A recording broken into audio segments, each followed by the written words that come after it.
Acapulco, Mexico. This is Anarchast. Hey everybody, welcome to another edition of Anarchast, your home for anarchy on the internet. I'm still in Montana, still in Big Sky country with a guy I used to always call Matt Damon whenever I saw him at conferences, and he never got mad at me, which is really nice because I used to say it a lot when I was drinking too much. It's David Rodriguez, and great guy, and really into stuff that I'm really into, which is education, or edumacation as Homer Simpson calls it, or indoctrination when the government does it. And you actually were running a conference. You might not be doing it this year, but you may. We'll see what happens, called Education Options in San Jose. And you talked a lot about homeschooling, unschooling. I believe you had Dana Martin there, past Anarchast, numerous Anarchast guests. You also just came out with this book, The Underground History of American Education, an intimate investigation into the prison of modern schooling, which it absolutely is, with John Taylor Gatto, who's one of the great people in this area of education. We'll talk about who he was or is. He's still alive, but he's not doing well with his health. But talk a lot about him because he's very interesting. I see you have the foreword by Ron Paul, which is pretty cool. Even afterward by Richard Grove, who's actually here where we're at the Red Pill Expo with the architects and engineers, right? Is that Richard? No, Tragedy Richard and Hope. Grove. Sorry, yeah, Tragedy and Hope. Yeah, that's Tragedy and Hope. Richard Grove. Oh yeah, I haven't heard from him in a while. Yeah. I'll ask you how he's doing a little later too. Yeah. But anyway, this looks really good. It's on Amazon. We'll have the links to that down below. I'll let you keep that. You can hold it up later whenever you want. But before we get into all this stuff, I got to ask you the tough questions. Yeah. How did you become an anarchist? Well, I'm one of those funny guys who doesn't like to put label on myself as I go through the personal growth process. What I do know is I'm a human being who loves freedom, and I believe in the voluntary relationships, anarchist mindset, and just because there's so many ideas that come across. So, but I came across the voluntary relationship idea. I think once I saw that the political system was completely rigged with Ron Paul in 2012, seeing how the media treated him, I was just introduced to him like 2008, and then I was excited for 2012, and Ron Paul, championed the Constitution, limited government, he's our man, and I saw how he won all these polls, and then the media totally bypassed him, and I said, look at this guy, man, he's got a doctor, delivered 4,000 babies, he actually kept his oath to the Constitution, and they don't want any part of that. So he was filling football stadiums with people. Packed! He got like $12 million. Had like 50 people at their rallies, and it's obviously the whole thing's rigged. Right? Completely rigged. And then I think also at the same time I was listening to an audiobook by Murray Rothbard called For a New Liberty, and he started answering some of the questions that I had of how would the police operate, how would the fire department operate in a free society, in a stateless society.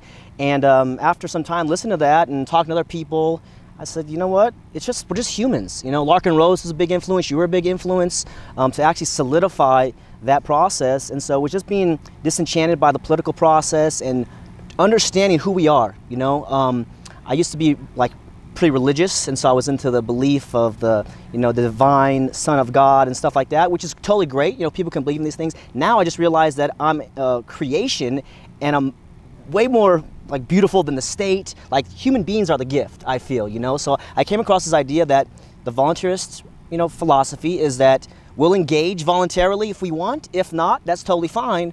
Whereas the statist model is we'll coerce you and put a gun to your head effectively, but actually they will bring a gun to your head. And if not, they'll put fines on you, levy you, and throw you in jail for months and years. And so that was some of the steps in the process. And I said, yeah, we can engage, voluntarily. So I think I just always loved freedom as a kid, and then once these ideas started coming to the forefront, I said, yeah, this is the next step in the human evolution, it seems. That's great. I know you've been coming down to Acapulco. How did you get into this whole education thing? Because I don't think you have any kids, do you? I don't have 2 nephews and a niece, no kids of my own. Okay, so it's really interesting that you're really pushing on the education front of things without even having your own kids. So how did you even get into this whole area? Well, my original dream was just to earn a lot of money, live on the beach, have a nice life. And I found out what true success is leaving the world a better place, contributing to mankind. So imagine you have $5 million, $10 million in the bank. My mentor asked me, what would you do with your life? And I said, well, I'd like to, be on my deathbed and be like, I lived a good life. So what does that mean? And so I just started thinking about ways to empower people. And I have a business degree, but it didn't help me much. Most of my business success and things that I've done and sold has been out there building relationships, reading books, attending conferences, finding mentors. And so I said, so how come nobody told me this? There's a book, Think and Grow Rich, written in 1935 by Napoleon Hill, and he goes through the whole individual philosophy of achievement. He interviewed like 500 people over 20 years. And I said, how come nobody told me this? So 12 years in school, 5 years in college, and nobody mentioned that book to me. And I said, how many other things aren't they telling me? So I decided that I want to empower young people because I was an inquisitive person, maybe like some of your viewers and yourself. So I wanted answers. I want the truth. What's going on? What are we doing here? And so I concluded that education is where I wanted to focus. And then once I learned about John Gatto, the great interview on YouTube, you can find it's the Ultimate History Lesson by Tragedy and Hope. 5 hours, I just watched John Gatto deliver his talk. And I said, you know what? He's got some answers. What is the solution? The great quote by Buckminster Fuller, you don't change reality by fighting against it. You have to create a model that makes the old model obsolete. And so that was one process. I started pursuing it. And then I found a guy in Santa Cruz who has a school. He's been running it for 23 years. And it's effectively, when let's say the kid's having trouble in school, they would go to his school. He was a former teacher also for 30 years. And he would help them transition to community college at age 15, 16, something like that, early to get on with their life. He's been doing it for over 20 years. He's graduated over 1,500 students, and now he's in his late 70s as well. So I said, you know what? These are inspiring guys I respect. They're true humanitarians, true people who empower others. And so I said, how can I empower young people? And so that's the process. And it was, like you mentioned, I did the Education Options Expo, which was an expo just to introduce parents to respectful models of learning, because in the school system, when you mandate attendance, which is what the whole school is based on, that's a very disrespectful thing. I would never mandate you or force anybody to be in a building for any amount of time, let alone for 12 years.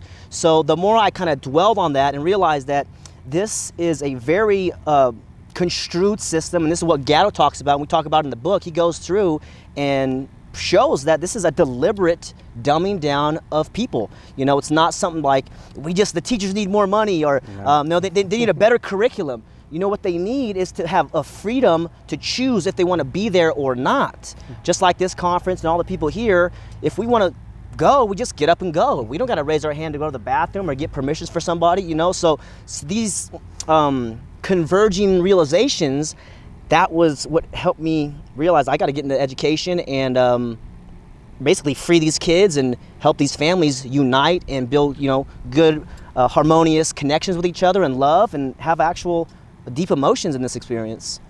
Yeah, it's pretty funny, isn't it? So many people talk about the importance of education. You hear that all the time. First of all, the future of the children, you hear that all the time. And of course that is kind of true.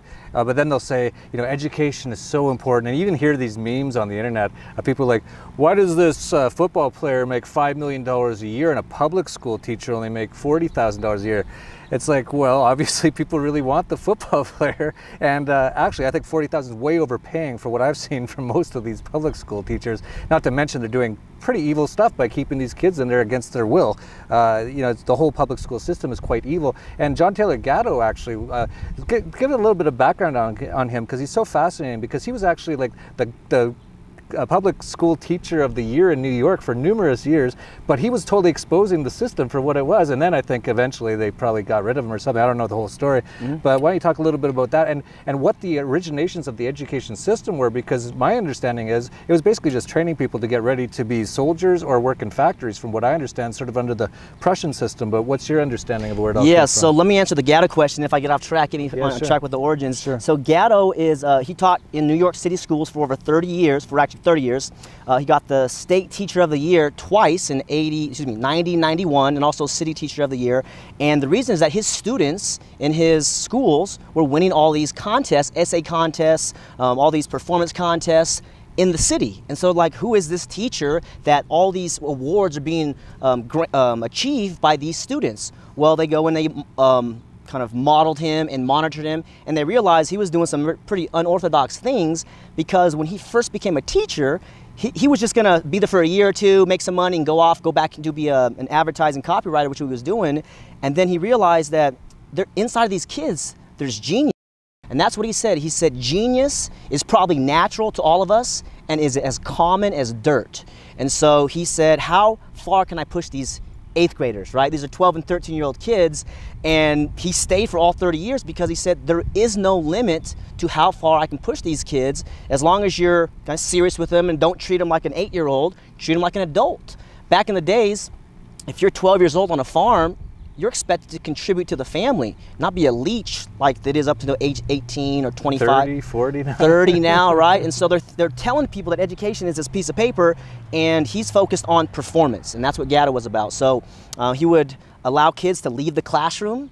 So one of the key metrics of the school system that everybody should know about is the school gets their money on average daily attendance. That's why there's truancy officers. If your kid's not in class, they say, oh, where's Johnny?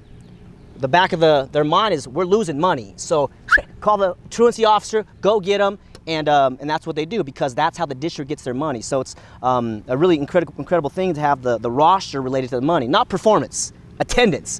So what he would do is he had a class of, let's say, 28, 30 people, and he would ask them individually, smaller groups, like 3 or 4 of them, what do you want to do this year? You know, this is your life.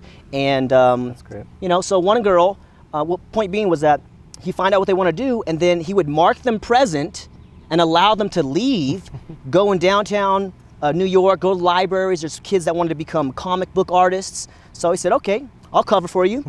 You go down to the library, you go learn about the comic business. You go see how comics are really made. You know, where's the money at? How can you make a career in that? And so he would allow them to leave.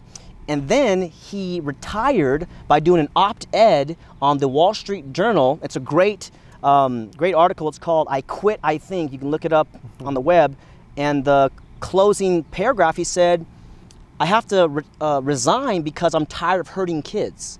So he said, if you have a job for me where I don't have to hurt kids, let me know, because this fall, I'll be looking for work. So that's the essence of him. He's a really intelligent guy. There's a lot of videos and audios on YouTube. I recommend you check him out. And he has all these great stories to share about that. And so his whole thing is to help these kids learn they are valuable, and in the marketplace all you got to do is give value to other people. They don't care how old they are. And so one of the funny stories was a girl who her dream was to become Olympic swimmer. You know, she's 13 years old, and so, okay, what do you want to do? Well, I want to become an Olympic swimmer. All right, so what can we do related to swimming? He said, well, what if you went around New York City, you found all the pools, and you started to create a rating system, lighting, depth, parking, price, all these things, and you created a resource, a reference guide that would be useful to other people. She's like, yeah, let's do that. So she spent a few months doing that. She created this reference guide, and it became a really useful thing. There was a local magazine publisher that said, wow, you know, John, your student created this reference guide. We'd like to publish it in our magazine. And, you know, can you do that? So, okay, she went and asked the student, would you like to publish it? Yeah, we'd like to publish it. And the publisher said, well, because they're a minor, we can't use her name. We got to use our writer's name. And we'll pay $500 for it. And she's like, no, it's mine. If you want to publish it, you put my name on it. So she rejected it. And it was just a demonstration that when people create something of value, they're proud. They enjoy the process, something that they're interested in. And so there's so many other stories, but his whole philosophy was let kids learn to teach themselves. And that teaching is not a profession, it is a function. I said, my gosh. So many one-liners like that in his books and his speeches, really empowering people, especially with the web. But he was around before the internet was really booming. So his curiosity led him to research where the origins came from. As you mentioned, Prussian Germany is where it came from. I think it was 1819, they implemented the first compulsory attendance laws, and then there was some success for a few decades. Horace Mann went over there and he borrowed that model, brought it to Massachusetts, 1852, and then that was the first state, and then over the next 60, 70 years, every state in the country had these compulsory attendance laws. And so the reason that Prussian Germany did that is because they were a militaristic country. And so their great philosopher, Johann Fichte, 1806, he said, well, they had just lost the battle of Jena to Napoleon's army, and they got together, all the leaders get together, why did we lose, what's going on? And they said, we command our soldiers to march into the battle, right? There's bullets flying at them, and they don't obey. So this philosopher it's called the Addresses to the German Nation, you can find that also. He said, we have to school them and destroy their imagination so that they cannot even conceive of another idea to do something differently. Oh, wow. And that's his words. So that's what Horseman did. He copied that because the United States started growing in power as well, and there's social engineers who brought it about. They wanted to bring it about. So, but even beyond that, the history of mankind, rulers and kingdoms and serfdoms like this, rulers have always known that if the people rise up, if the people unite amongst themselves, they can overthrow me, the king, or the prince or queen, whoever it is. So the Chinese had a philosophy of dumbing people down as well. How do you keep people stupid? In India, they also have the class system as well to keep the classes down. And so that's what's so great about America, is that for the first time, when all these people came over here, 1600s, 1700s, it was for religious freedom.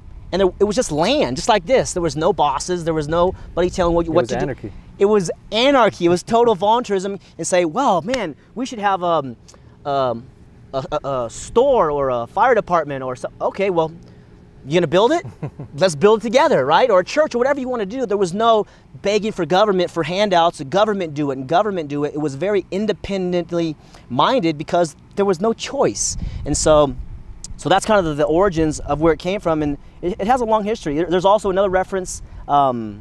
Machiavelli wrote The Prince, and this is about also social control and how to basically mind control people. This is in the 1400s. So there's a long history of rulers wanting to rule people and understanding that it's kids who we have to control, because if we can control them, guess what? That's the next voting class, that's the adults, and they just get indoctrinated and have blind belief and don't even think critically about anything they hear from the government.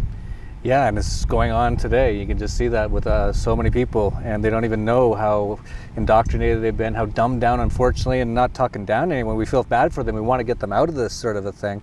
And they go home, they turn on the television programming, they're just getting propaganda. It's just, these people are just so, and as you pointed out, kids want to learn. And this is one thing that people forget. I guess maybe they don't have kids of their own or whatever. I have kids. They want to know everything. It's those school systems that knocks their interest in education out of them after 12 years of it. And I was one of them. When I went to public school, government school in Canada, and even in grade 6, I already told my mom, I said, this is a complete waste of my time. There's nothing I'm learning there that I couldn't learn on my own, or it's just a waste of my time. And I also pointed out, I said, all my teachers are idiots. They don't know anything. I even pointed out to them, and they just get mad at me.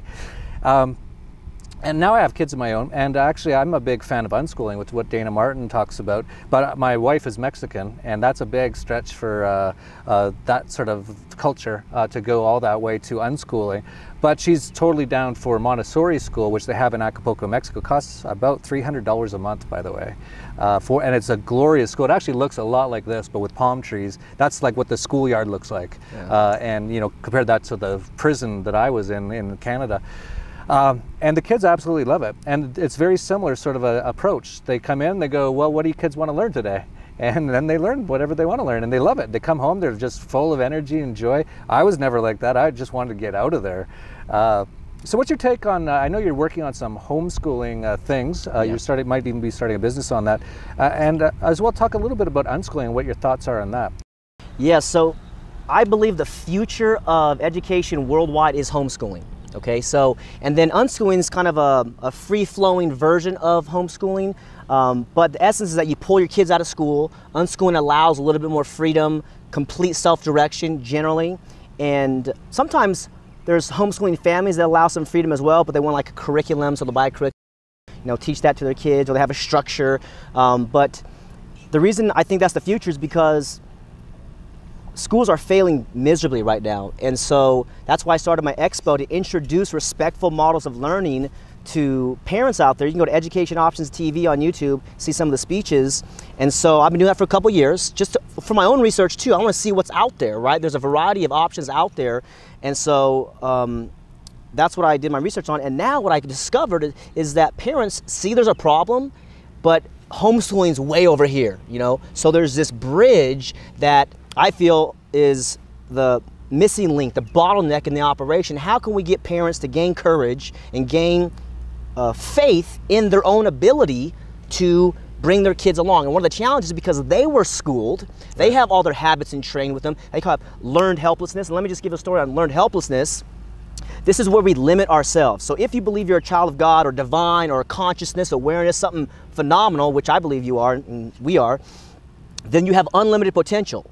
So wouldn't we be able to create and produce and have a magnificent life of, you know, joy and productivity and happiness? Yes, we would. But we learn in school, learned helplessness. What's that? Learned helplessness is where we learn to self-limit. And the example is, if you've ever gone to a circus and you saw these giant elephants being controlled by a small little man with a rope, why don't those elephants break free and just leave and go for freedom?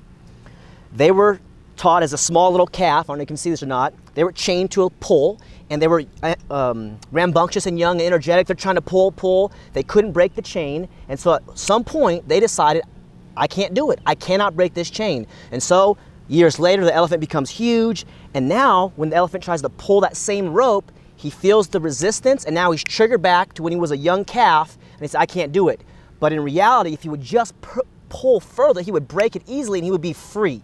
So we limit ourselves, and that's what happens to parents in my view, because they were schooled and they learned your opinion doesn't matter, you got to get permission to do anything, and if the government doesn't prove it, then it's, you know, it's bad. Reality, governments, you know, are created and they fall. Where's the Roman Empire right now? It's gone. And just like the US and other states, they rise and they fall, but guess what? Human life is the real deal. So unschooling, I love unschooling because it allows self-directed learning, right? Also known as like an autodidact. If you teach yourself, that is the key. When young people learn to teach themselves, they no longer need the, you know, the stick of the teacher saying, do what I say, do what I say, because now they're doing it out of self-interest and their own motivation because they have a goal, they have a dream, they have a mission that they want to achieve in this lifetime, and that sometimes takes some time, but sometimes they just, hey, asking questions, why?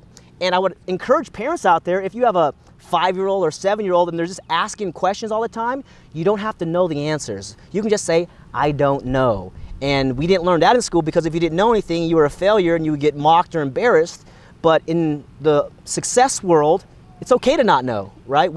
As I learn more, maybe you can agree, I realize I don't know much, right? As I learn more, it's like, oh my gosh, there's so much more to learn. And so that's why I'm starting my online community called homeschoolleader.com, hoping to launch in the fall 2017 to help you parents, grandparents, guardians, whoever it is.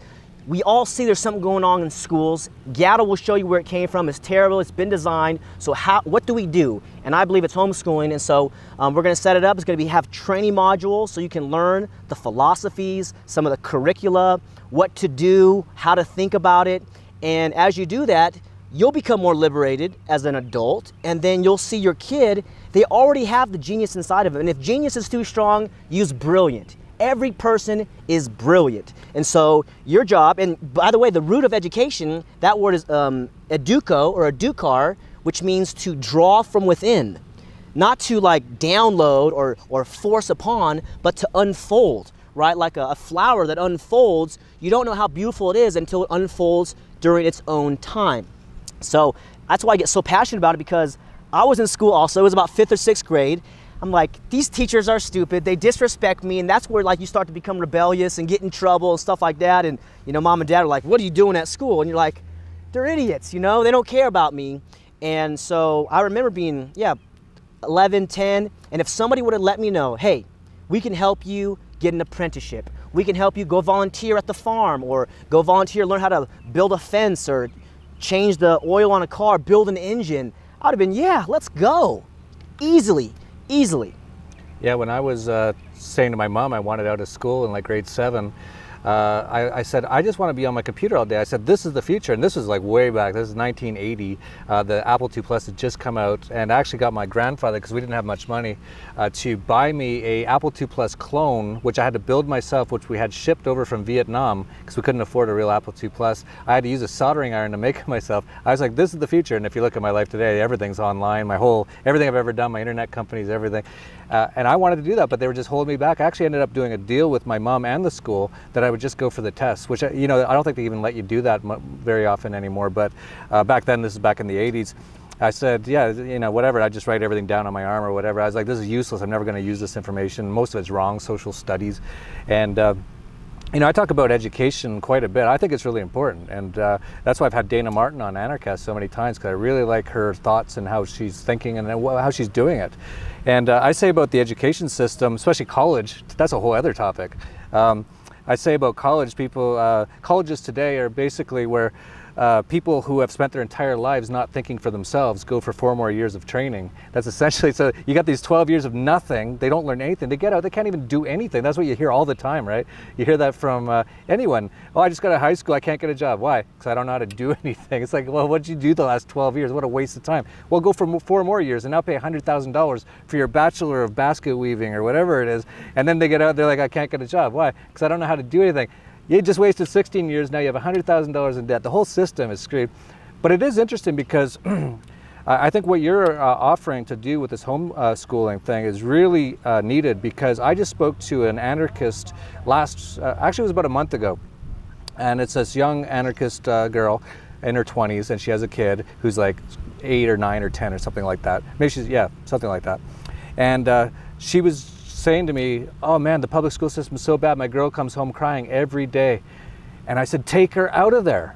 And she was like, what? And do what? Like, it was just like outside of the bounds of like, and she's an anarchist too, you'd think she would be more open-minded or free thinking, but she had never thought about it. And I introduced her to Dana Martin, and Dana just got on, and within a few minutes of Facebook chat, she had decided to take her kid out of public school. And I just saw on Facebook just a couple days ago, it was her daughter's last day of school. Her daughter was glowing with the biggest smile on her face. But a lot of people have questions. It's kind of scary. I've never done this. What do we do? A lot of people say, well, I don't have time. So how do you handle all that kind of stuff? So what are some of your answers to those people who have a lot of questions and concerns about homeschooling? Well, number one is that while they're in the school system, they're being habit trained, okay? So some of the mechanisms that you're familiar with, ringing bells, changing of classes every 40 minutes, right? So these are habits. Ching.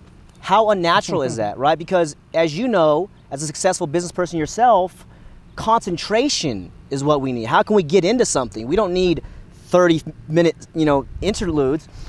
We want 3 hours and it goes by, oh my gosh, I didn't even know how that occurred. So that's why I start with is a philosophy of learning, the philosophy of life. How, like, this is a question that most people never think about. So if we start with the foundation of a philosophy, what is learning?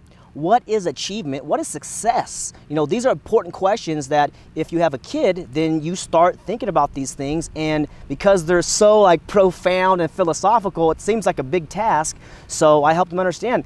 The great success definition I heard from Coach John Wooden, he said, success is peace of mind, which is a direct result of self-satisfaction in knowing you made the effort to become the most of what you can become, right? You made the effort to become the best that you're capable.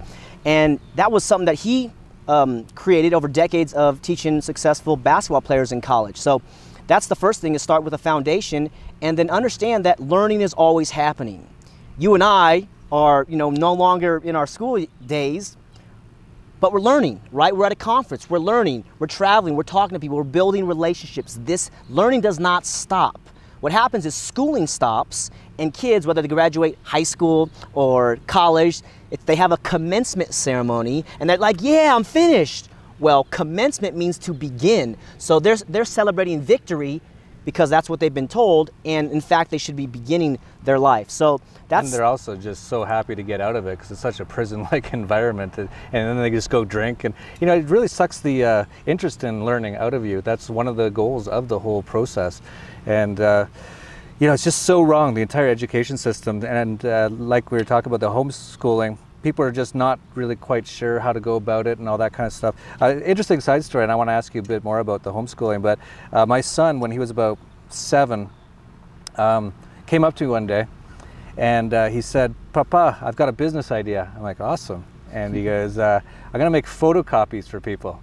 And I was kind of like, he's only 7, there's already Kinkos and all this kind of stuff. But then a few days or weeks later, I was at this government office and I had to do something, I forget what I had to do. And they're like, you need 10 photocopies of all these documents. I'm like, 10? And why? And don't you have a photocopy? They're like, no. I'm like, well, where's a place I can get photocopies? They're like, you just have to go find a place. And so right then I was like, my son probably saw that and realized, and there actually isn't a Kinko's in all of Acapulco where we live. So he actually had an amazing business. At first I thought it was kind of stupid, but that's, you know, the kids, like, they're so smart. And my daughter even came up with an idea. I used to smoke, and I was rolling my own cigarettes with this machine. And she came up and she's like, what if we put like cookies into here with the tobacco, and it'd be like cookie cigarettes. I'm like, I don't know if those will sell well, but you know, if you want to make them and try to sell them on the street. And she's all thinking about it. She's like, I wonder how much people would pay for them. I go, well, first of all, try it, make sure it works. But that's how my kids were already thinking at like 5, 6, 7. And that's really what it should be like, right? Like just entrepreneurial, trying stuff out instead of sit down, it's 8 o'clock, where were you? Now you're going to learn something you don't even care about for an hour. So let's go a little bit further into like what people should be doing or how they should be thinking about if they have kids in school, how to transition into that homeschooling environment. Beautiful question. So number one, if you have your kids in school, which is understandable, maybe you're a single parent, maybe you're both working parents, even if you leave them in school, you can have a conversation with them about the school system. You can explain to them, hey, the bells, that's Pavlov programming, right? The class is changing up, that's not real, right? You can explain to them so they have a context when they're in class and they're just like angry and frustrated. They can be like, and they can even, you can get John Gatto's book, or you can take a look online and understand, oh, I'm part of a social engineering process here. Like, and then once they can kind of remove themselves emotionally from the situation, understand, oh, the schools get their money from attendance? That's interesting, right? And so they begin to understand how that process works. And also, one of the important things also, forget grades, okay? Grades matter zero. They only matter to people who think they matter. Same thing with high school diplomas and generally college degrees. I don't want to give a blanket statement, but the example is, when was the last time you asked somebody or hired somebody based on their GPA? Like, oh man, so what was your GPA in high school or college? Nobody cares. They would say, can you get the job done? I have a side story just briefly. I used to have a company, I had over 250 employees, and I had one rule: I wouldn't hire anyone who had a college education. Because I'm like, what are they, morons? What are they, stupid? They wasted 4 years? What are they, idiots? Right. Anyway, keep going. Yeah, I love it. So that's related to Thomas Edison, he's the one who invented the light bulb from electricity. And just so you know some context, during that time, all the experts were saying it's scientifically impossible to create electricity, to create light from electricity. All the scientific journals were saying this guy's a loony, crazy guy. And before he made the discovery, he was asked by a reporter. He said, you know, Mr. Edison, everybody around you says you can't do it. It's scientifically impossible. And so, you know, I just, want to know what makes you think you can do it? Like, why do you keep going?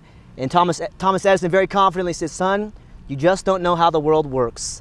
I haven't failed 10,000 times. I've successfully identified 10,000 ways which will not work, which means I'm 10,000 ways closer to finding the one way which will work. And that's what happened. So the reason I tell that story is because the philosophy of failure is just as important as philosophy of success. There is no failure. You fail when you quit, or you fail when you die, maybe one of them. But there is no failure, right? Some stranger who gives you a task and says, hey, go do this task that you don't want to do, and I'm going to evaluate it, especially writing assignments, man. Like, somebody tries to grade your writing assignment and you get a big letter on it, especially kids.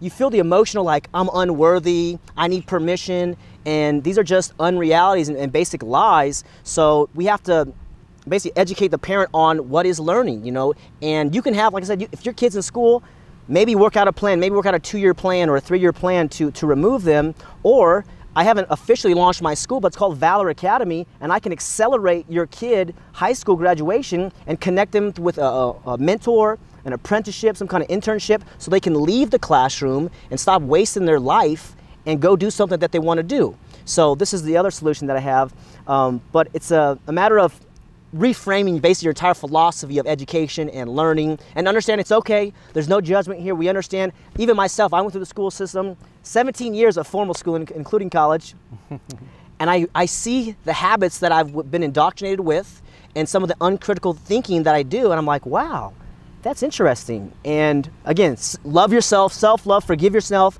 And you mentioned the teachers too. My mother was a teacher for 20 years in the public school system. I have cousins that are principals and teachers now who I love dearly, all great people. But what happens is they were sold a bill of goods. They want to help kids. That's a noble career. You go and get the teacher's credentials, you join the school, you start making money, you get married, you have a wife and kids, and now you have a monthly financial requirement expense that you have to cover. So in order for you to leave this teaching career, it makes it more problematic. Like, you're going to change a career. So they're stuck between a rock and a hard place. And I've forgiven all those teachers in my school. I've forgiven the principal, kicked me off the basketball team, these kind of things, because it's the inner game. And this is, I think, the big question of life, Yeah, same thing with a lot of people who join the military. They think they're going to do something good. They very quickly usually find out they're not, and that's why 25 people in the military kill themselves every day now. So yeah, I don't, when I say most public school teachers are idiots, a lot of them are, but a lot of them didn't necessarily go into this for like evil reasons, but they got into an evil system. And the reason why it's evil is because it's centrally planned and not market-based. My kids go to a private school in Acapulco. Just last week, my driver didn't show up one day. We have a driver because it's only $12 a day, and he takes the kids to school every day. He didn't show up, so my wife said, "You're gonna have to take the kids to school today." I was like, I don't really feel like it. And you know what, I'd rather take them for a long walk and we'll just go talk and stuff, and we did. And they had the best day, we had the best day, and definitely no one from the school was calling like, "Where's your kids?" If anything, like if they ever come home and something upset them or something, it's like that teacher is going to get fired, right? Which is the opposite of what happens when you have a central plan system. So the whole system is just wrong. It's your typical central plan government related thing when it's privatized, at least, and then it's even more privatized when it's in your own home. And that's really the way it should be, right? The people, and this has been a whole thing, the whole system is to get families destroyed, right? And that's why you mentioned the mother and the father are working. That's through the central banking system, which has caused so much inflation that you need both parents working now. They want that. Then they want to get the kids into these kindergartens at like 2 or 3 years old now to start getting them indoctrinated. And it was Lenin who said, "Give me your child for 4 years and the seed I plant will not be uprooted." Now they got them for 12 years and 16 years. This is all sort of planned. So people really need to realize they got to get outside of this system. So you brought up a good point, and that is about the state and centralized planning. And so I want to bring up an important fact is how much money is involved in this business. Okay, so the largest union in the country is what union? The Teachers Association, the National Education Association, NEA is what it's called, over 3 million members. So what are they about? They're about, it's a public union, my gosh. They mandate you to attend, mandate you pay for it through property taxes, and then they have all this political power as well. So whenever you hear something for the kids from these politicians, take it with a grain of salt or just dismiss it entirely. They're trying to indoctrinate your kids with their beliefs. Okay, so this is an organization funded by stolen tax money, right, that's what tax is. And then if you think about the number of people who are involved with the system, they're all dependent on their livelihood, their income. So they have this kind of political power with how many members are involved, and then they got teachers by their genitals as well, saying, do what we say or we're gonna, dismiss you. And if you think about the school as an organization, just like any organization, they're interested in their financial interest, and their interest primarily, and in a free market, you would get customers, and you will have clients, long-term relationships, create harmonious situations, outcomes benefiting both people. In the school, because they have a full monopoly that's funded with mandatory taxes, they can do anything they want. And if you imagine it was, say, run by McDonald's, let's say McDonald's was in charge of the school system, you would see pictures of Ray Kroc, the founder, on the wall, and you would pledge allegiance to the McDonald's flag in the morning, and you would learn about the nutritional value of all these meals. And when you graduated their school, you'd be qualified to become a worker at their organization, right? Because always recruiting and building, developing talent.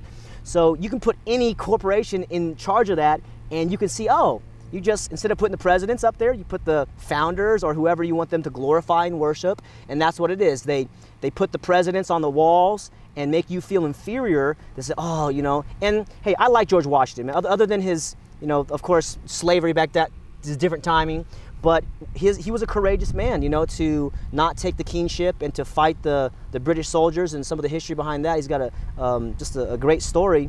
But so there are some good people, but A lot of them didn't hold up their oath to the Constitution, like Abraham Lincoln, unfortunately. He's, deified and said he's great. Well, he led to many hundreds of thousands of deaths in the Civil War. So that's a tangent there. But the point is there's a lot of money involved, special interests. They like it the way it is. So I have no hope in political reform. I have no hope in, although Betsy DeVos, I think she has good intentions, and I think she might be an underground revolutionary trying to do charter schools with vouchers, allow a little bit more choice. And just for some reference, the voucher program, which would allow parents, instead of going to your neighborhood school, you would get a voucher, this coupon, and you could take it to any school, and so you could take that $10,000 or $12,000, $15,000, however much it's worth in your particular state.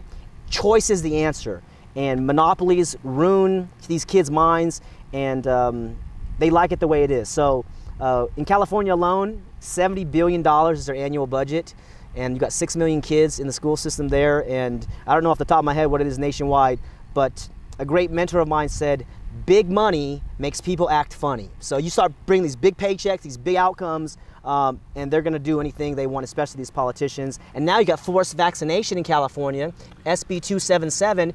You cannot go to public school unless you vaccinate your kids. And now they got something to pipeline, I don't know if it passed or not, called SB 18, where they want to redefine a children's Bill of Rights. The adult Bill of Rights isn't good enough. They got to make the kids' Bill of Rights, and what it is, in my view, it's a scheme for the state to redefine what parents are allowed to do, and they have a quality education, appropriate health care, all this vague language, and so they can basically take your kids if you don't comply. And I'll wrap up this part with saying, the state uses fear to control you. Do not be fearful. There's a great video by Larkin Rose called The Tiny Dot. Ladies and gentlemen, we outnumber the state controllers by millions. It's unbelievable, the number. So be encouraged, be brave, and take a risk. Try something new. Check out Gatto's book. Check out some of the stuff that we have going on. But so that's what I have to say about that. Yeah, Joby Weeks has been on our show, Anarcast here. He's actually flying here right now. I don't know if you knew that. He was at PorcFest. He decided to come here for whatever reason. That's Joby. He loves to fly. But his wife, Stephanie Weeks, put a great post on Facebook a few weeks ago saying the best educational experience or the best stories in life are found between the pages of a passport. And we obviously don't like passports. We don't think we should need as human beings a approval from some government to travel around, but travel really is one of the best educations. And most of the things that are really the best educations are never taught in schools. So this idea that, and people really, and they've really been brainwashed about this idea. They're just told, look at Mr. T back, I remember back in the 80s, don't be a fool, stay in school. Like, what? Oh, like, what an idiot. Like, don't be a fool, get out of school is really what it is. Just like everything that we're told, everything we're taught, everything we're indoctrinated with is the opposite. And really, people should be trying to get out of those schools. And for me personally, and you brought it up earlier, there's not one day I don't learn something. I'm constantly learning. I spend as much stuff as I do, I probably spend just as much time just learning. I'm watching YouTube videos, I'm reading articles, reading books, just constantly learning. And that's what life is really all about. It's not about 12 years of a government school. There's so many more options, and I guess that was why you probably called it Education Options, your conference, because there really is, and people just aren't tapping into those options. So maybe there's some other ways you want to tell people that there are options out there and what they're doing. Absolutely. So one of the most mind-blowing movies I've seen is called Summerhill. You look it up on YouTube for free. Summerhill 2008 is what it is. It's based on a true story, and the school still exists. It's been around for 90 years. It's called Democratic Schooling. And the reason I recommend that is because in this school, kids are not compelled to do anything. It's a K-12 school in the UK, and they come to school, they give you a list of classes, they say, hey, Jeff, here's what we have to offer. Go ahead and check off what you want to learn. If you don't want to learn anything, we got 5 acres in the back, we got a tree house over there, we got a bike ramp over there, there's musical instruments in the barn over there. Thanks for coming to Summerhill. And so I watched this movie, I took a course called How to Start a School, and that was one thing, okay, Summerhill. The other one's called Agile Learning Centers, and they're opening up schools all around the country as well. It's based on the Agile software philosophy, because what happens in software is that there's so many new discoveries being made and creations of knowledge and inventions. So if they do a 24-month project, 6 months in, there can be a new discovery that just changes everything. So they're always readjusting. It's really cool. There's a speech about that if you type into to YouTube. And then North Star Learning out of Massachusetts also, been around for 20 years, and this is about self-directed teen centers. So imagine a school, or imagine a building where there's adults who care for you. They don't want to force you to do anything. You go when you want to, you leave when you want to. This is North Star, and they started something called a Liberated Learners Network, helping other people start schools. And if you're a wealthy person, you can donate to them, or you want to start a local school. Naturally, they need help generating revenue and working out their financial models. You know, this is, you know, the one of the challenges, because like I said, schools have a monopoly. They don't got to worry about rent. But when you're an entrepreneur and doing it bootstrapping, that's one of your main concerns, is how to keep a roof over your head. So those are some of the other options. And I mentioned homeschool, and there's something called Praxis as well. They got some good programs for apprenticeship, generally for maybe later teens or college age. But there's a lot of options, and stay plugged in with that channel, because I'll be uploading more interviews and stuff that I'm interviewing with people and helping them realize, like, learning is everywhere. And so my philosophy of my school of Valor Academy is that the world's the classroom, and anything you can learn from is your teacher, or anybody you can learn from, both can be your teacher. And so when you have that kind of framework, then you're always learning. And like you said, then you start to love learning. You start to really enjoy, like, this is exciting. And because of technology, the fact that we can even have this conversation on video, you have your own TV channel, goes worldwide. You can start your own podcast, which is an international radio show, or blogging, international newspaper for free, basically. And this has never been done in history. So the platform is there. And I just encourage you to find your passion, whether you're the student or the parent, and that I'll parlay that in. The kid is watching you, mom and dad, uncle, auntie. They're watching. They're like, okay, how do they do it? And kids learn what they live, and an example is the best way that they can learn. So if you want your kid to go out and, you know, do something successful, then do it yourself. Or you want your kid to go out and start a learning project that they're passionate about, then you can go do that same thing, and they'll say, that's how mom does it. That's how dad does it. That's how grandpa does it. And then whether they're 5 or 8 or 10, that goes in their subconscious mind. And by the time they're 16, 18, 20, they start to be strong and say, this is my life, you know, this is me, I can do it. And that belief system can take them a long ways. Yeah, I was at a conference once, and a woman came up, and she was pretty distraught. And she was like, I've heard what you said about education before. And my son, he's like 14 or 15, and he hates school. He keeps getting in trouble because he won't listen to the teachers. And I just don't know what to do. And I said, well, it sounds like he's got tons of potential because he's not bowing down to illegitimate authority. He's saying, who are you to tell me what to do? Why should I learn this physics? I don't care about physics. I care about computers, or I care about basketball, or whatever it is, or art, or whatever it is. I don't care about physics. Why are you telling me what to do? So I told her what I tell most people: just get them out of school. And that's why we brought up, and that's why we're doing this podcast. A lot of it is to tell people some of the ways they can do that.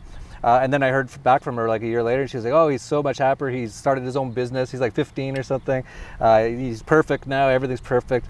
So there's just options out there. And so, you know, some people seem to like school for whatever reason. Even my daughter, because I tell my kids all the time, whenever they come home from school, sometimes I go, you know, you don't have to go there. And my son's like, yeah, I think I'll stay for a little bit longer. There's some things I want to do, but I totally don't. I think a year or two from now, I'm not going to go anymore. I'm like, good. Who cares? And my daughter's like, no, I have to go, Papa. And we actually had this conversation. And she's like, I need to go to those places to learn. She goes, I'm not like you. I know that you can learn on your own, but I can't. And I'm like, okay, well, if you want to go, that's fine, right? If you want to go, that's an option. But a lot of people don't. And as we pointed out during this whole podcast, it's just so bad of an education, and you're really not learning anything. And just look at all those stats of people coming out of high school in the US. Half of them can't even read. What were they doing the whole time? And people are like, oh, these kids around here, they're always keying my car and putting dog poop on my stairs. It's like, yeah, because they're living in prison. They spend 8 hours a day in prison. They get out, they're not allowed to drink, they're not allowed to smoke. Not that those are good things, but just the fact that they're not allowed to do it is not good. They can't go to anywhere. They can't go to a nightclub if they want. They can't go to an X-rated or R-rated movie or whatever they want to do. They can't do anything, really. They're basically like the most, subjugated or enslaved people are kids today. And people can't figure out why the kids are having all these problems and why they're causing all these problems. It's obvious. It's the whole system is wrong. Absolutely. And one of the things they learn in that system is bullying, right? Just like in real prisons, right? There becomes a hierarchy because they realize there's people with guns and they're pointing at them, so they got to figure out their power structure. Well, kids, there's not guns pointed at them, but there's fear, shame, embarrassment, and these might as well be guns, especially when you're a 10-year-old kid or 12 years old. You want your social peers to approve you, and so they learn bullying. They say that bullying and anger and hate is a result of frustration, right? Inner frustration, because they're forced to be here, they don't want to be here, and if they realize their personal power, they would just get up and leave because that's their own right. The state is an immoral institution, it's illegitimate, and this school is the way that it perpetuates itself. And this is why I think they're going to try to cramp down on homeschooling nationwide, is because it is so revolutionary and the state's trying to control and all these things, because if you lose the mind of the kid, you lose them, you know? And this is what Winston Churchill said 50 years ago: the empires of the future are the empires of the mind. And so this is my best recommendation: get your kids out if you can, and if you can't, work away or co-op something, or explain to them what's going on so they realize they're not wrong, they're not stupid, they're actually in a bad system. So free them if you can, if not, have a conversation with them. And another thing I would add to that is I live in Mexico. I hear all these horror stories about people, they're not allowed to take their kids out of some schools in some states. Some states I don't think you can even homeschool legally, or if you do, it's like super hard to do, all these kind of rules. Private schools, of course, in the US, you're talking tens and tens of thousands of dollars a year, so that's out of the range of most people. But as I said, in Mexico, no one cares what we do with our kids, which is great. The government doesn't force us to do anything. There's no vaccinations that I know of. My kids haven't been vaccinated. Private school is very cheap if we want to go to private school. And that's just Mexico. There's so many other countries out there. So if you are finding it's too hard in the US or you can't afford it, and what did I point out? One of the best educations is travel. So you got a 10-year-old kid, you go on a round the world trip, you go to live in Thailand for a while, this could be one of the best educations ever. Do a little homeschooling on the side, that kind of stuff. And you know, with technology today, everything can be done over the internet. You don't have to stay in one place to do all this stuff. Absolutely. So we should actually probably leave it at that. We keep running out of sunlight here. That was great. And I've been sitting in the sun for 2 hours. I just did an interview before this. So we should wrap up a little fairly quickly. You brought up people should watch your channel for more information, but you didn't tell us what channel, so why don't you let us know on that. Anything else you want to let people know so they can follow you, especially when you start doing more of your homeschooling stuff? Yeah, I'll share we just released the volume 1 of the Underground History by John Gatto. It's going to be a 3-volume set, and we intend to make a film out of it in the coming years, so stay tuned with that. Actually, G. Edward Griffin and Dana Martin have done the forward and afterward on the 2nd volume, so we're excited about that. The channel, which I've been building the last couple of years, putting speeches up there, it's called Education Options TV. That's on the web.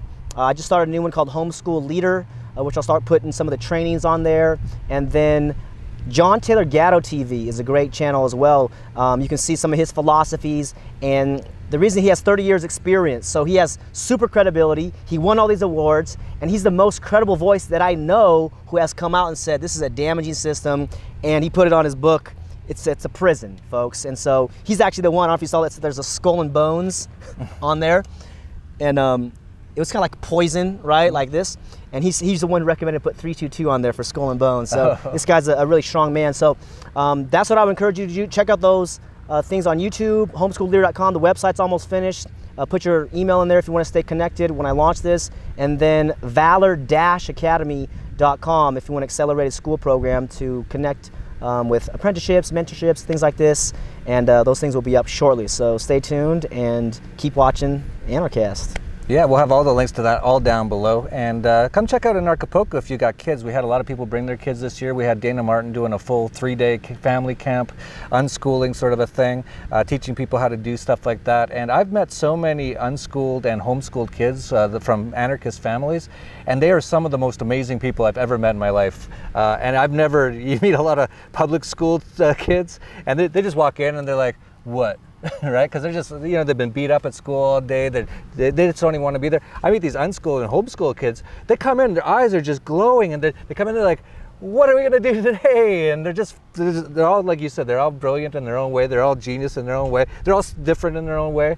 And they haven't been trained to all be alike. That's a big part of the schooling system as well, right? Everyone's got to be sort of all the same. Go to school with all the same age people, which is also very damaging, right? Because if they're not around adults, especially when they're going through puberty, we should probably have you back on to talk more about this, because we could talk for hours about how wrong the system is.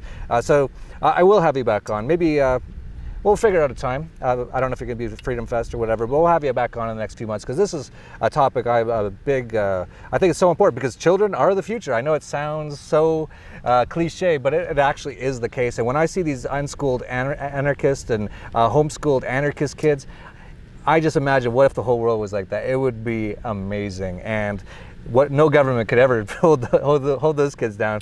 They'd get to whatever age the government says they're an adult, and the government come and say, hey, you owe us some taxes, and they'd be like, what? Who's that guy? Weird. That was weird. And they just walk off. They wouldn't be like, oh, I'm sorry, sir. Did I? Oh, yes. They're not being trained to be obedient and stuff like that. So yeah, this is actually the future. So definitely check out all his stuff. We'll have the links all down below. And like I said, in Acapulco, we actually haven't announced the dates officially, but I believe it's going to be February 15th to 18th, 2017. I'm pretty sure you'll be there. You're there every year as far as I know. And we'll have a lot of stuff related to this. Like I said, Dana Martin's unschooling, peaceful parenting, family camp, and things like that. And yeah, please like, subscribe, share this video. Let people know. People don't know about these options. There's so many options and people don't know. And so many of them are so much better. And we can have such a better world. And the kids, you just see the night and day difference when they're allowed to do what they want to do. And they want to learn. They're just full of energy. They want to learn. But the government indoctrination camps will just take that out of them. So get them out of there as soon as possible. And that's it for Anarchast. Your home for anarchy on the internet. Peace, love, and anarchy.